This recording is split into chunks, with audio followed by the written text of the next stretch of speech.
types of beliefs in the sense that there's a group belief and a global belief, and then you have individual beliefs, and it seems we've bought into the global beliefs. Yes, yes. However, it starts with inventing the contextual action or the domain of belief itself. And then any belief that you are introduced to then you could say that it's kept in that particular place. Called, you don't need to have any sort of proof for anything. You just believe. You believe there's a sky fairy. You believe you're a man. You believe all the different beliefs.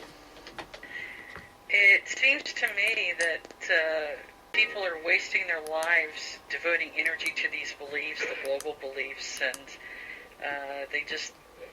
I see they give their lives to the beliefs.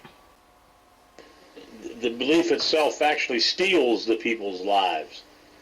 You see children running around telling you about they're going to go to heaven and that there's a God waiting for them and Jesus is going to do this, and all different forms and types of beliefs that are introduced to them by their parents.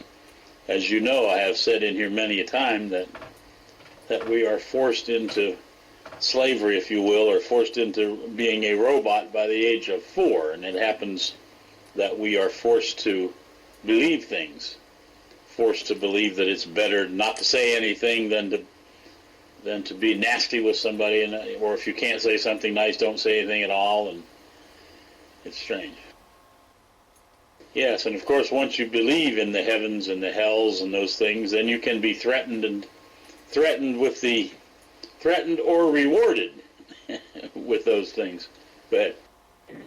Contextually, not saying that you would know this, just perhaps an example. What would it take to wake the world up to something like that? Well, obviously there's a series of things. Transformation would be the easy answer.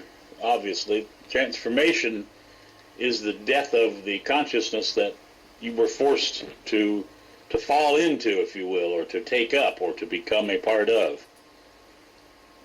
You can still, I would guess, move out of the domain of belief even without a transformational experience. I mean, you could have some happen that you would decide to see that there's no God, but probably transformation is the only complete action that would eliminate belief. At least all the beliefs that you've accumulated, perhaps new ones could enter, I don't know. In that, Edward, I was speaking globally, to wake basically more than one person to have the world see the lie. Well, you wouldn't have the global.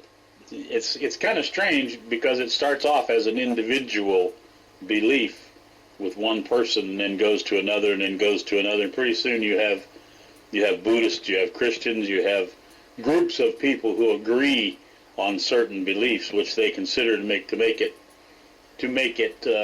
real. That if enough people agree on something, then it's real, because of the amount of people who agree on it.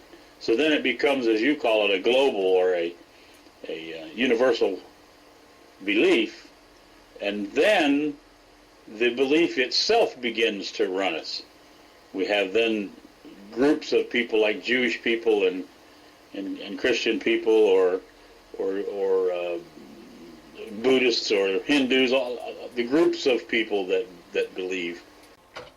So it seems, or it would probably take people falling like dominoes in that sense, waking up and self-transformation or transformation. Well, I don't know what you mean by falling like dominoes, but it's a belief has a domino effect, and then the more people who believe a single belief can get together and discuss how the belief works and what it is about the belief that makes it so good and so real, and